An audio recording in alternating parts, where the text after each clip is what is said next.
ये आकाशवाणी रायपुर है। छत्तीसगढ़ी समाचार बुलेटिन के संग धर्मेंद्र दुबे के जय जोहार। आज के प्रमुख समाचार। भानु प्रतापपुर विधानसभा उपचुनाव में शुरुआती आंकड़ा के मुताबिक 65% ले ज्यादा मतदान। 8 दिसंबर के आज ही उपचुनाव के परिणाम। झारखंड हाईकोर्ट ले मिली भानु प्रतापपुर विधानसभा उपचुनाव में भाजपा प्रत्याशी ब्रह्मानंद नेताम ला राहत। अवैया सुनवाई तक उखरमन के खिलाफ कार्रवाई पर लगा दे है रोक। और अंबिकापुर के सरगुजा मेडिकल कॉलेज में 4 झिन नवजात शिशु के मौत के मामला में स्वास्थ्य मंत्री हदे है जांच के आदेश। अब समाचार विस्तार ले। भानु प्रतापपुर विधानसभा उपचुनाव पर आज वोट डालेगी। मझनिया 3 बजे तक के शुरुआती आंकड़ा के मुताबिक ये उपचुनाव पर 65% ले ज्यादा मतदान हो है। ये उपचुनाव पर करीबन 62% पुरुष मतदाता और 66% ले ज्यादा माइलोगिन मतदाता मन अपन मताधिकार के प्रयोग करे है। बेहनिया 7 बजे ले शुरू हुए मतदान में केंद्र के बाहर लोगन मन के लंबा कतार देखेगी। शांतिपूर्ण और निष्पक्ष मतदान पर चुनाव आयोग को तिले सुरक्षा के कड़ा प्रबंध करे गए ही। ये विधानसभा क्षेत्र में 1,95,822 मतदाता हवै। यहाँ प्रमुख मुकाबला कांग्रेस उम्मीदवार सावित्री मंडावी और भाजपा प्रत्याशी ब्रह्मानंद नेताम के बीच हवै। कांग्रेस उम्मीदवार श्रीमती मंडावी चारामा ब्लॉक के तेलगरा गांव में अपन वोट डारिन तो उन्हें भाजपा उम्मीदवार कासावाही में वोट डारिन। एप चुनाव के परिणाम 8 दिसंबर के ही।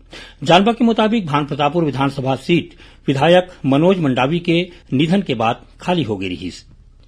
भानु प्रतापपुर विधानसभा उपचुनाव में भाजपा प्रत्याशी ब्रह्मानंद नेताम ला झारखंड हाईकोर्ट ले राहत मिल गई है। हाईकोर्ट अवैया सुनवाई तक उखरमन के खिलाफ कार्रवाई ऊपर रोक लगा दे है। झारखंड हाईकोर्ट के न्यायाधीश जस्टिस संजय द्विवेदी के अदालत में आज ये मामला की सुनवाई हुई। ब्रह्मानंद नेताम को तिले वकील मन अदालत में अपन बात राखत किहिन कि ए मामला में ओकर पक्षकार के कोनो प्रकार के जुड़ाव नहीं है और एफआईआर घलो नहीं है। फिर पुलिस ओमन ला परेशान करत है। अदालत आज हुई सुनवाई के बाद आदेश दे है कि अवैया सुनवाई तक ब्रह्मानंद नेताम के खिलाफ पीड़क कार्रवाई झन करे जाए। यही बीच ए मामला में कांकेर ले आए झारखंड पुलिस मामला के विवेचना पर किलेपाल गांव पहुंचिन और भाजपा प्रत्याशी ब्रह्मानंद नेताम ला अपन संग कांकेर थाना चले बर किहिन। एक खबर मिलते बड़ संख्या में भाजपा कार्यकर्ता मन चारामा विकासखंड के हाराडुला चौक पहुंच गए। झारखंड पुलिस ला ए दौरान भाजपा कार्यकर्ता मन के भारी विरोध के सामना करे बर पड़िस। पुलिस के कहना है कि ओमन सिर्फ ब्रह्मानंद नेताम के बयान लेबर आए रहीन। विरोध के चलत झारखंड पुलिस मौका ले लहुट गए। उन्हें भाजपा विधायक और भानु प्रतापपुर उपचुनाव प्रभारी ब्रिजमोहन अग्रवाल हाराडुला पहुंचिन और भाजपा प्रत्याशी ब्रह्मानंद नेताम ला अपन संग लेके चारामा स्थित पार्टी कार्यालय पहुंच गए। कांकेर जिला के पुलिस अधीक्षक सलभ कुमार सिन्हा आकाशवाणी समाचार ले गोट बात करत बताइन कि झारखंड पुलिस नेताम ला गिरफ्तार करे बर नहीं गे रहीन। ओमन सिर्फ ए मामला के विवेचना करे बर गे रहीन। जानवा के मुताबिक बछर 2019 में जमशेदपुर में एक झिन नोनी ले दुष्कर्म के मामला में भाजपा प्रत्याशी ब्रह्मानंद नेताम ला घलो झारखंड पुलिस डहार ले आरोपी बनाए गए है। अंबिकापुर के सरगुजा मेडिकल कॉलेज में पाछू रतिहा 4 झिन नवजात शिशु के मौत के मामला में स्वास्थ्य मंत्री टीएस सिंहदेव जांच के आदेश दे है। जानवा के मुताबिक पाछू रतिहा करीबन 4 घंटा तक अस्पताल में लाइन बंद रही, जेकर सेती अस्पताल में वेंटिलेटर और आने मशीन बंद हो गए। इस दौरान शिशु मेडिकल अस्पताल के special newborn care unit में भर्ती 4 झिन लड़का के संदिग्ध परिस्थिति में मौत हो गई। लड़का के परिवार वाले मन अस्पताल प्रबंधन ऊपर लापरवाही बरते के आरोप लगावत अस्पताल परिसर में जम के हंगामा करीन। ये मामला ला स्वास्थ्य मंत्री गंभीरता ले लेवत जांच के आदेश दे दे है। ओमन बताइन कि ये मामला में दोषी मन के खिलाफ कड़ा कार्रवाई करे जाही। उन्हें राज्यपाल अनुसुईया उइके नवजात लड़का मन के मौत ऊपर शोक व्यक्त करे है। एक ट्वीट में राज्यपाल लड़का मन के मौत के मामला के उचित जांच और कार्रवाई करे के संगे संग परिवार मन ला राहत देवाए और अवैया बेरा में ऐसन घटना झन होवे एला रोके बर सरकार और प्रशासन ला निर्देश दे हवै। एती नेता प्रतिपक्ष नारायण चंदेल, पूर्व मंत्री और भाजपा के प्रदेश प्रवक्ता राजेश मूणत के संगे संग अनुराग सिंहदेव इस मामला में राज्य सरकार पर लापरवाही बरते के आरोप लगाए है। छत्तीसगढ़ी समाचार बुलेटिन आप मन आकाशवाणी रायपुर ले सुनत हो। छत्तीसगढ़ के खबर ले है आपकी वास्ता और खबर के विश्वसनीयता ले है हमार वास्ता। आकाशवाणी समाचार रायपुर के प्रादेशिक समाचार बुलेटिन के संगे संग हमार समसामयिक कार्यक्रम आप रेडियो के संग अपन मोबाइल में घलो सुन सकत हो। आकाशवाणी समाचार फेसबुक, ट्विटर और यूट्यूब में घलो हावय। हमार फेसबुक पेज हरे Chhattisgarh news on AIR, Twitter handle CGAIR news और हमार यूट्यूब चैनल हरे छत्तीसगढ़ AIR न्यूज। तो अब रेडियो के संगे संग आपके मोबाइल के माध्यम ले हम आप तक पहुंचत हन। छत्तीसगढ़ के हर खबर पर सुनत रहो आकाशवाणी समाचार। अब आगू बाढ़बो बाँचे समाचार कोती। केंद्र सरकार हा संसद के शीतकालीन सत्र के पहली काली सर्वदलीय बैठका बुलाए हे। बैठका में जम्मो राजनीतिक दल मन ले संसद के दोनों सदन के कार्यवाही ला बने ढंग ले चलाए ऊपर मदद मांगे जाही। संसद के शीतकालीन सत्र 7 दिसंबर ले 29 दिसंबर तक चलही। ए दौरान 17 बैठका होही। मुख्यमंत्री भूपेश बघेल हा कीन है कि अब राज्य के जम्मो स्वामी आत्मानंद अंग्रेजी माध्यम स्कूल मन में हफ्ता में एक दिन संस्कृत और राजभाषा छत्तीसगढ़ी के पढ़ाई होही। ये बात मुख्यमंत्री हा आज राजिम विधानसभा क्षेत्र के छुरा में राखे गे भेंट मुलाकात कार्यक्रम में कहीन।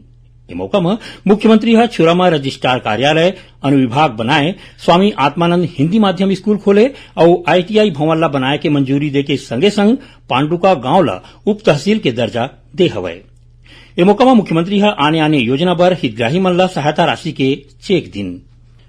जसपुर जिला जेल के दीवार ला कूद के आज 2 झिन विचाराधीन कैदी ह भाग गे। कैदी मन के पहचान हो गए है। पुलिस हा एक कैदी मन के फोटो ला सोशल मीडिया में वायरल करके लोगन मन ले एमन ला गिरफ्तार करे में मदद करे के अपील करे है। जानबा के मुताबिक ये दोनों कैदी मन ला जेल में बंद आने कैदी मन ला भोजन बांटे के जिम्मेवारी सौंपे गे रहीस। आज बिहनिया एक कैदी मन हा कोहरा के फायदा उठावत भाग गे। बिहनिया करीबन 7 बजे जेल प्रबंधन ला ए बात के पता चलिस, जेकर बाद खोजे के काम शुरू कर दे गे हे। जानबा के मुताबिक पाछू 2008 में घलो जसपुर जिला जेल के दीवार ला कूद के 7 झिन कैदी मन हा भाग गे रहीन। दिल्ली में 7 दिसंबर ले होवैया वीमेन इन पावर फेयर में छत्तीसगढ़ के माई लोगिन मंडहार ले तैयार करेगे उत्पाद घलो शामिल होही।